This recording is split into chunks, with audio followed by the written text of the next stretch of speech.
날씨가 쌀쌀하면 맞을 것 같은데 오늘도 차에서 오면서 이야기를 나누었지만 날씨가 꽤 무더운 그런 날씨를 보이고 있습니다. 여러분들 날씨가 이렇게 무더운 것은 그 들판에 있는 그 오곡백과들을 익히기 위한 하나님의 또한 섭리라고 저는 생각을 합니다. 제가 단톡에 썼던 것처럼 오늘 그 따뜻함이 그 열매들을 익히는 것처럼 오늘 우리의 예배의 그 뜨거운 열정이 여러분들의 신앙을 아름답게 익혀나가는 그런 귀한 시간이 되어지기를 주님의 이름으로 축복합니다.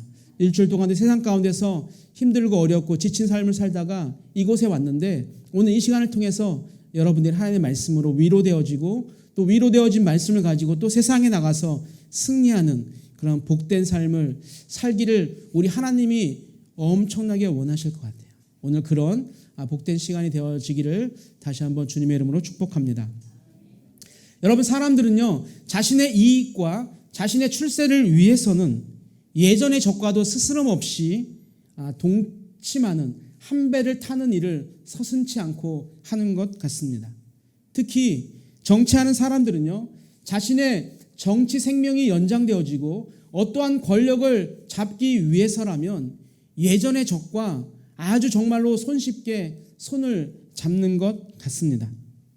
오늘 본문을 보게 되어지면 도저히 함께할 수 없는 정치적으로 너무나 다른 두 부류가 자신들의 어떠한 목적을 위해서 하나가 되어지는 그 모습을 우리가 볼 수가 있습니다. 여러분, 예수님은 그 예수님의 성전 정화 사건을 통해서 종교 지도자들은요 자신들의 그 주 수입원에 큰 타격을 입게 되었습니다.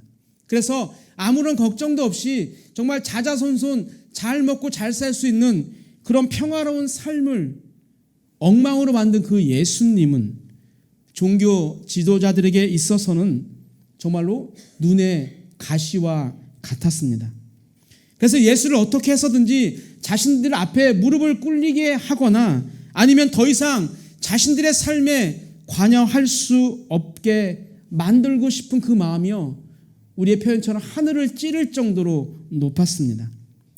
그래서 그들은 예수님에게 당신이 도대체 무슨 권세로 이러한 일들을 행하냐라고 하면서 따져 묻기도 하지만 예수님께서 그 세례 요한의 권위가 하늘로부터 오는 것이냐 아니면 사람으로부터 오는 것이냐라고 하는 이 질문을 통해서 그들은 속수무책으로 당하고 말게 됩니다. 그런 상황에서 또한 포도원 농부의 비유를 통해서 자신들이 예수 그리스도를 십자가에 못 박혀 죽이게 하고자 한다라는 그 자신들의 마음을 들키게 되어지자 종교 지도자들은 더 이상 예수를 가만히 두면 안 되겠다라는 그런 생각을 하게 되어지고 성경에 나와 있지 않지만 많은 사람들이 모여서 어떻게 하면 예수를 우리의 눈에서 벗어나게 하고 그를 잡아서 죽이게 할까라는 그런 많은 그런 의논들, 많은 그런 회의들을 하게 했을 겁니다. 그리고 그들의 생각에 기가 막힌 함정을 파기 위해서 이러한 행동을 하는 것을 봅니다. 우리 13절을 같이 보겠습니다. 그들이 예수의 말씀을 책잡으려 하여 바리새인과 헤롯 땅 중에서 사람을 보내매. 아멘. 여기서 말하는 그들은요 예수님께서 예루살렘에 들어오신 후에 예수님의 권위에 도전하고 예수님을 어떻게 하면 죽일까라고 고민했던 대제사장과 서기관과 장로들을 말합니다. 그런 종교 지도자들이 자신들은요 비겁하게 뒤에 숨고 오늘 보니까 바리새인과 헤롯 땅 중에 몇 사람을 보내서 예수님의 말씀을 책잡으려고 하고 있습니다. 여러분, 이 책잡다라는 단어는요 고기를 잡다 또 사냥을 하다라는 그런 뜻을 가지고 있습니다. 지금 종교 지도자들이 어떤 마음을 가지고 바리새인과 헤롯 땅 원들을 예수님께 보냈는지 우리는 상상할 수가 있습니다. 따라서 종교 지도자들은요 칼과 창은 없지만 정말로 자신들이 죽느냐 사느냐 하는 그것을 결정할 수 있는 전쟁과 같은 현장에 그들이 생각하는 정의 부대를 보내게 되는 것이죠. 여러분, 예수가 보통 사람이 아니라는 것을요, 그들은 너무나도 잘 알고 있었기 때문에 어떠한 일이 벌어지더라도 그 순간순간 잘 대응할 수 있는 사람들을요, 그들의 무리 가운데 고르고 골라서 보냈을 것이라고 저는 확신합니다. 다음 구절을 보면 그들이 보낸 자들이 얼마나 영리한 사람들인지를 우리는 잘 알 수 있습니다. 우리 14절 상반절만 보겠습니다. 와서 이르되 선생이며 우리가 아노니 당신은 참되시고 아무도 꺼리지는 일이 없으시니 이는 사람을 외모로 보지 않고 오직 진리로서 하나님의 도를 가르치심이니이다. 아멘. 여러분, 예수를 함정에 빠뜨리기 위해서 온 그들이요, 처음부터 예수님께 질문을 하지 않습니다. 그들의 입을 열어서 예수님은 참되시고 아무도 꺼리는 일을 하지 않으시고 사람을 외모로 판단하지 않으시고 참 진리로 하나님의 도를 가르친다라고 하면서 그들 앞에 서 있는 예수님을요, 높여 칭송합니다. 여러분, 그들의 고백은요, 모두가 다 맞는 고백이었습니다.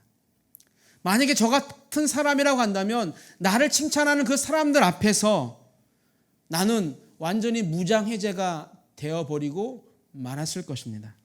그러나 전능하신 예수님은요, 그들의 마음속에 자신을 책잡기 위한 그 작전을 이미 간파하고 계셨습니다.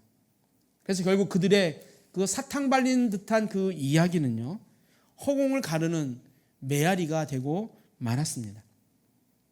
여러분, 그들의 마음은요, 마태복음을 보면 악하다라고 표현을 하고 있고 누가복음을 보면 간계라고 하면서 간사하고 교활하다라고 성경이 기록하고 있습니다.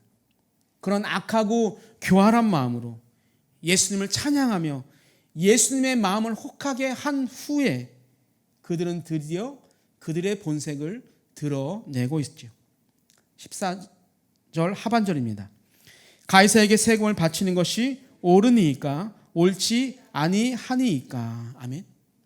여러분, 그들의 그런 함정의 질문은 다른 것이 아니라 로마 황제에게 세금을 바치는 것이 허락됩니까? 아니면 허락되지 않습니까? 라는 그런 질문이었습니다. 바리새인과 헤롯 당원들은요, 그들의 질문에 예수님께서 반드시 함정에 빠질 것이라는 기대를 하면서 예수님의 대답을 기다려요. 그들에게는요, 자신감이 있었습니다. 왜 그런 생각을 하고 있었는지는 바리새인과 헤롯 당원들이 어떤 사람인지를 우리가 알게 되어지면 쉽게 이해가 될 수가 있습니다. 여러분, 이 두 집단을 보게 되어지면 마가복음 3장 6절부터 시작해서 어떻게 하면 예수를 죽일까 함께 의논했던 자들이 바로 바리새인과 헤롯 당원들입니다. 그런데 중요한 것은요, 그들의 정치 성향이 완전히 달라요. 지금으로 말하면 진보와 보수의 성향을 가지고 있어요. 섞일 수 없는 그런 사람들이었습니다. 먼저 바리새인들은요, 이 바리새라는 것은요, 히브리어로 파라시라고 해서 구별하다라는 그런 어원을 가지고 있습니다. 여러분, 바리새인들은 율법을 철저히 지킴으로 인해서 일반 사람들과는요, 구별된 삶을 살기를 원했고 그렇게 살았던 사람들입니다. 그래서 율법을 알지 못하는 사람들을요, 땅의 사람이라고 표현할 정도로 율법을 모르는 사람들을요, 무시했던 그런 사람들이에요. 그들을 보면 그래서 재리와 세인들을 증오하듯이 경멸했고, 또 로마의 세를 걷기 위해서 중간에 일하고 있던 이 세리들을요, 민족의 피를 빨아먹는 자로 그들은 경멸했던 사람들입니다. 당연히 반로마주의자들이었기 때문에 그들은 로마의 세를 내는 것을요, 철저하게 반대했던 사람들입니다. 그런데 그 바리새인들과 함께 왔던 그 헤롯 당원들은 상류층의 사람들이었어요. 그리고 그들은 친로마적 성향을 가지고 있는 사람들이었습니다. 로마에 친한 마음을, 좋은 마음을 가지고 있었기 때문에 당연히 세금을 잘 냈고 또 세금을 걷고 또 세금을 바치는 것에 대해서 절대적으로 찬성을 했던 대표적 집단이 바로 헤롯 땅 사람들이었습니다. 그렇게 180도 다른 사상을 가진 바리새인과 헤롯 당원들이 예수를 잡기 위해서 전략적으로 하나가 되었기 때문에 예수님은 어떠한 대답을 하더라도 우리가 파놓은 함정에 예수는 반드시 빠질 것이라고 그들은 생각을 하고 있었습니다. 여러분, 그들이 질문한 세금은요, 즉 예수님이 오신 뒤 6년에 만들어진 그 성인들에게 부여되는 그런 세금이었어요. 그래서 인두세, 인구세라고도 불렀습니다. 그런데 이 세금으로요, 자주 폭동이 일어났을 정도로 이 세금의 문제가 당시 모두에게 아주 큰 논쟁 거리였습니다. 그런 상황에서 예수께서 로마에 만약에 세금을 내는 것이 맞다라고 대답을 한다면 율법을 목숨처럼 지켰던 그 바리새인들에 의해서 예수님은 하나님의 율법을 거역하는 이단아로 정죄될 것입니다. 반대로 하나님이 선택한 이스라엘 백성들이 어떻게 신적 로마 그 가이사에게 세금을 낼 수 있냐고 하면서 그 세금 내는 것을 만약에 반대하신다고 하면 헤롯 당원들에 의해서 그 로마의 통치를 거부하는 정치적 선동가라고 또다시 그 예수님은 고발될 것이 분명했습니다. 여러분, 이처럼 그들의 질문에 우리 예수님께서 어느 쪽으로 대답하든지 그들이 파놓은 함정에 빠질 수밖에 없습니다. 그러나 예수님은 모든 것을 다 알고 계신 분이죠. 그래서 예수님은요, 지혜로 그들이 파놓은 함정을 지혜롭게 빠져나가십니다. 오늘 본문을 보게 되어지면 그들의 질문을 들은 예수님께서 그들의 외식함을 아시고 너희들이 어찌하여 나를 시험하느냐라고 말씀하시면서 데나리온 하나를 가지고 오라라고 말씀을 합니다. 당시 인두세가 그 인구세가 은 한 데나리온으로 받쳐졌기 때문에 예수님께서 그것을 아시고 그들에게 그 데나리온 하나를 가져오라고 말씀합니다.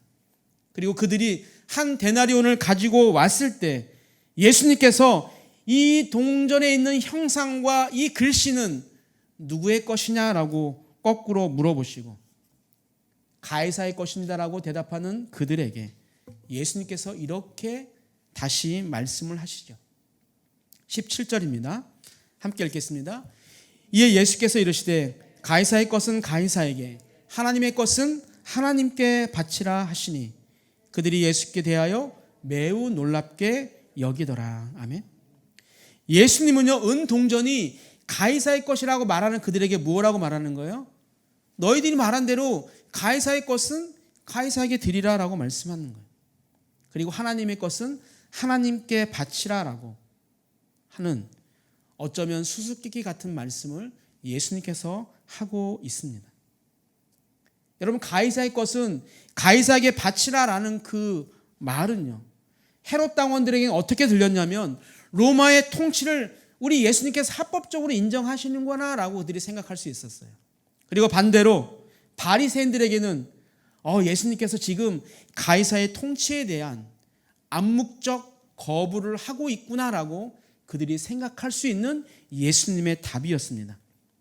결국 이 말에 예수의 말씀을 책잡으려고 당당하게 왔던 자들이 자신들이 상상했던 둘 중 하나를 선택하지 않은 그 예수님의 대답을 듣고 오늘 성경이 무엇라고 이야기하냐면 어떤 책도 잡지 못하고 그들이 예수께 대하여 매우 놀랍게 여겼다라고 성경이 이야기하고 있습니다. 이것이 오늘 본문의 짧은 줄거리입니다. 오늘 말씀을 통해서 여러분과 두 가지를 함께 나누려고 합니다. 첫 번째는요, 말보다 행동이 중요하다는 것입니다. 여러분, 칭찬은 고래도 춤추게 한다라는 그런 책이 있습니다. 하찮은 동물도 칭찬에 춤을 출 정도라고 하니 사람은 말할 필요도 없겠지요. 만물의 영장인 이 사람에게 그래서 좋은 말을 하는 것은, 칭찬을 하는 것은요, 굉장히 중요합니다. 너는 할 수 있다. 너는 대단한 사람이야. 너는 잠재력이 많은 청년이야. 아주 훌륭해 라고 하는 말은요, 굉장히 중요합니다. 그러나 칭찬을 말로만 하고 그에 따른 행함이 없을 때는요, 그 칭찬이 상대방에게 어떤 기쁨도 어떤 감동도 줄 수 없다는 것입니다. 여러분, 우리 기독교인들이 가장 많이 사용하는 말 중에 하나가 바로 사랑합니다라는 말과 기도하겠습니다라는 말이 아닌가 생각합니다. 여러분, 사랑한다는 이 말은요, 듣는 사람의 마음을 정말로 행복하게 하는 말 중에 하나입니다. 또한 누군가가 나를 위해서 기도하겠다라는 이 이야기는 우리들에게 큰 힘이 되는 것이 사실입니다. 그런데 그 사랑한다는 말이나 기도한다는 말이 말뿐이고 전혀 행함으로 이어지지 않는다는 것을 내가 안다면 그에 따른 실망감은요, 그 행복과 기대감보다 더욱더 클 것이라고 생각합니다. 어찌 보면 이 두 단어를요, 가장 많이 사용해야 하고 또한 가장 많이 하는 사람이 저 같은 목회자가 아닌가 싶습니다. 설교 중에도 사랑하라고 말하고 저는 여러분들을 사랑한다라고 수없이 이야기를 합니다. 믿음, 소망, 사랑 중에 그 중에 제일은 사랑이라고 강단에서 아니면 어떤 모임에서 늘 선포하는 것이 목회자입니다. 그런데 제가 2주 전인가요? 3주 전인가 여러분들에게 고백했던 것처럼 저는 아직도 사랑하지 않는 사람이 있어요. 사랑하지 않는 사람이 너무너무 많이 있는 것 같습니다. 여러분, 이렇게 말과 행동이 일치하는 것은요, 너무나도 어렵습니다. 지난 설교 후에 제가 용서하지 못했던 한 분에게 용기를 내서 톡을 먼저 보내고 화해의 뜻을 보였습니다. 그분도 반갑게 제 글을 받아주셨어요. 제가 먼저 다가서면 충분히 풀릴 수 있는 관계라는 것을 저는 알게 되었습니다. 그러나 이제 시작이라고 생각합니다. 혹시 여러분들 가운데도 용서하지 못할 분이 있습니까? 먼저 여러분이 화해의 몸짓을 해 보기를 소망합니다. 사랑하는 성도 여러분들, 말보다 행함이 중요합니다. 오늘 본문을 보게 되어지면 이 바리새인과 헤롯 당원들이요, 그들이 할 수 있는 최고의 언어, 최고의 단어를 구사해서 예수님을요 칭송했어요. 그런데 그들의 마음속에 간사함과 악함이 가득했습니다. 그들의 말처럼 그들이 행동하지 못했어요. 결과가 어떻게 되었습니까? 말이 행동으로 이어지지 않았기 때문에 결국은 그들은 만왕의 왕이신 예수 그리스도를 십자가에 못 박는 그 일에 선봉장이 되어버리고 말았습니다. 가룟 유다처럼 태어나지 않았으면 좋을 뻔한 사람들이 되어버리고 말았습니다. 어느 조사에 의하면 불신자들이 교회에 오게 되는 그 결정적 이유는요, 우리처럼 저처럼 교회를 다닌다라고 예수를 믿는다라고 하는 사람들의 말과 행동을 계속적으로 관찰한 후 선한 말과 선한 행동을 하는 것을 본 후 그들이 교회에 오게 되었다라고 이야기합니다. 우리의 언어는 어떻습니까? 그리고 우리가 뱉은 말에 대한 우리의 행동은 과연 어떻습니까? 내 언어가 늘 부정적이고 늘 비판적이라면 우리는 먼저 우리의 언어를 바꾸어야 합니다. 그런데 그렇게 좋은 말은요, 너무나도 중요하기 때문입니다. 그러나 더 중요한 것은 말보다 뱉은 말과 같이 행동하며 살아가는 것이 더욱더 중요합니다. 여러분, 행동이 없는 말은요, 위선이 될 수 있지만 좋은 행동은요, 수없이 많은 말보다 상대방에게 더 큰 위로와 더 큰 감동을 줄 수가 있기 때문입니다. 이 시간 우리의 언어와 우리의 행동을 다시 한번 돌아보는 그런 귀한 시간이 되길 주님의 이름으로 축복합니다. 두 번째, 여러분과 나누고 싶은 것은요, 가이사의 것은 가이사에게, 하나님의 것은 하나님께 바치라라는 것입니다. 여러분, 가이사의 것은 가이사에게 바치고 하나님의 것은 하나님에게 바치라라는 이 예수님의 말씀은요, 국가에 대한 의무와 하나님에 대한 의무를 동시에 충실하게 행하라라는 것으로 우리가 해석할 수도 있지만, 제가 생각하는 진짜 그 의미는요,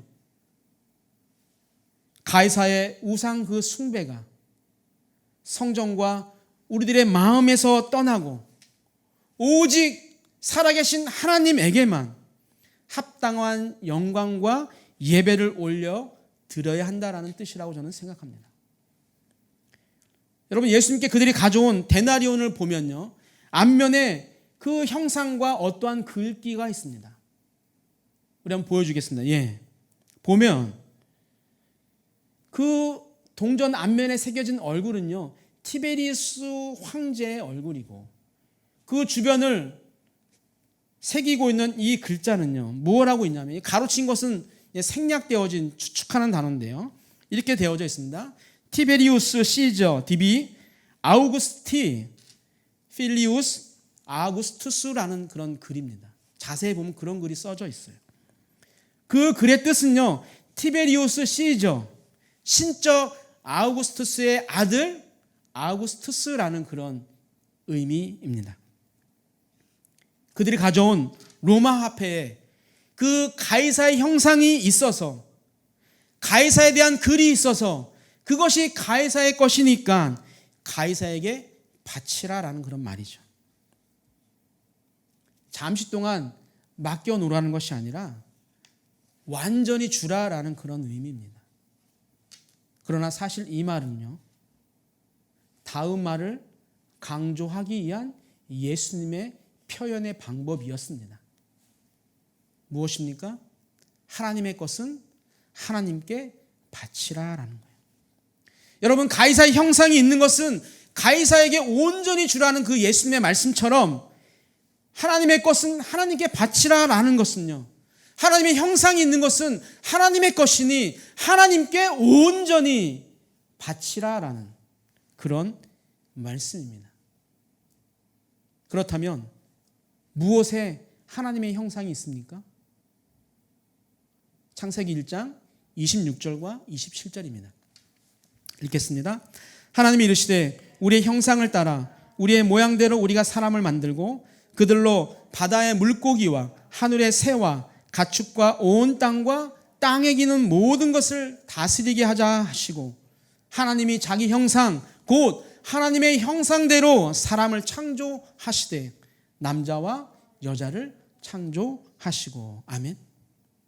여러분, 우리는요 하나님의 형상 그 자체입니다. 성부와 성자와 성령 하나님의 형상이 지워지지 않도록 새겨진 사람들이 바로 우리예요. 그렇다면 우리는 누구의 것이에요? 하나님의 것이죠. 그렇다면 나는 누구를 위해서 바쳐져야 합니까? 우리의 모든 것은 하나님의 것이기 때문에 우리는 온전히 하나님께 바쳐져야 합니다. 그렇다면 우리는 무엇을 어떻게 하나님께 바칠 수 있을까요? 어떻게 하면 하나님께 우리가 온전히 바쳐질 수 있을까요? 가진 것도 없는데, 배운 것도 없는데 무엇을 어떻게 바칠 수 있을까요? 제가 생각하는 가장 중요한 것은 바로 하나님께 예배자로 바쳐지는 것입니다. 여러분, 바쳐진다는 것은요 죽는다라는 것을 의미합니다. 죽는다는 것은 더 이상 내 생각과 내 뜻을 조금도 드러내지 않겠다라는 다짐이기도 합니다. 제물을 받으실 분에게 온전히 완벽하게 드려지는 것을 의미합니다. 우리는 오늘 예배자로 오늘 교회 본당과 유치부실과 또 3층에 또 영상으로 가정에 모여 있습니다. 우리는 예배를 드린다라고 고백을 하고 있습니다. 예배를 보는 것이 아니라 드린다라는 것은요, 내가 주인공이 아니라 바로 하나님이 주인공이신다라고 고백을 하는 것이죠. 여러분, 영화를 볼 때 내 기분에 따라서 눈을 감고 조용히 그 음성을 들으면서 영화를 볼 수도 있습니다. 다리를 꼬거나 의자 깊숙이 기대어 앉아서 뭐 팝콘과 콜라를 마시면서 영화를 볼 수 있습니다. 그런 모습을 보면서 나에게 어느 누구도 뭐라고 이야기하지 않아요. 이유는 내가 영화를 보는 주인공이기 때문입니다. 그러나 그 상황이 반대라고 생각하면 상황은 완전히 달라지는 거예요. 완전히 역전되는 거예요. 우리가 예배를 영화를 관람하듯이 오늘 목사가 오늘 정말 내 마음에 흡족한 그런 설교를 하는지 궁금해서 모인 것이 아니라 하나님께 나를 바치기 위해서 예배를 드리고 있다라고 우리가 고백을 한다면 모든 것이 달라집니다. 여러분, 드린다는 것은, 바친다는 것은 죽는 것이라고 말씀을 드렸잖아요. 무엇을 말할까요? 내가 예배의 제물이 된다라는 것입니다. 따라서 예배 시간에 세상의 걱정과 염려에 내가 늘 온전히 묶여 있다면 나는 온전한 예배를 드리는 것이 아니죠. 여러분, 제물로 드려야 할 내가 다른 생각을 하고 있기 때문입니다. 하나님께 예배를 드리는 제물이, 하나님께 예배를 드리는 자가 졸면 되겠어요? 하나님께 예배를 드리는 자가 다리를 꼬고 앉아서 말씀을 듣고 찬양을 부를 수 있습니까? 예배를 드리는 자가 그 시간에 낙서하면서 다른 생각을 할 수가 있겠어요? 하나님께 예배를 드리는 자가 영화를 보듯이 팔짱을 끼고 앉아서 깊숙이 들어 넣어서 예배를 드릴 수가 있습니까? 하나님께 예배를 드리는 자가 내가 희생 제물이 되어야지만이 예배가 시작되어질 수 있는데 그 예배 시간에 5분, 10분, 20분 늦을 수가 있습니까? 그건 제물이 아니죠. 아직도 내가 주인공이 되어져 있는 상태로 그냥 예배 보러 오는 거죠. 사랑하는 우리 성도 여러분, 가이사의 것은 가이사에게, 하나님의 것은 하나님께 바치라라는 이 말씀은 세상의 방식과 하나님의 방식 둘 다 우리 주님께서 인정하신 것이 절대로 아닙니다.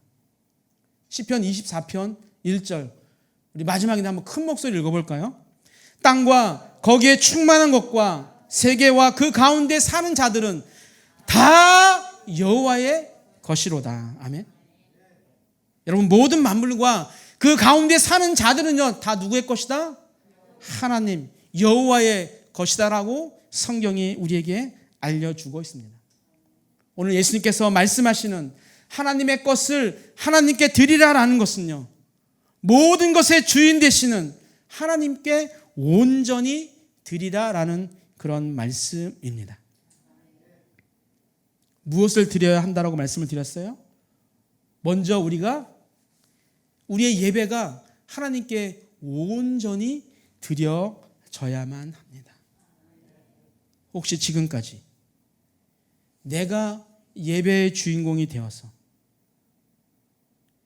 예배를 보는 자였다면 이제는 하나님이 주인공이 되시고 나는 예배자로 온전히 드려지는 우리 산돌의 모든 성도님들 되시기를 주님의 이름으로 축복합니다.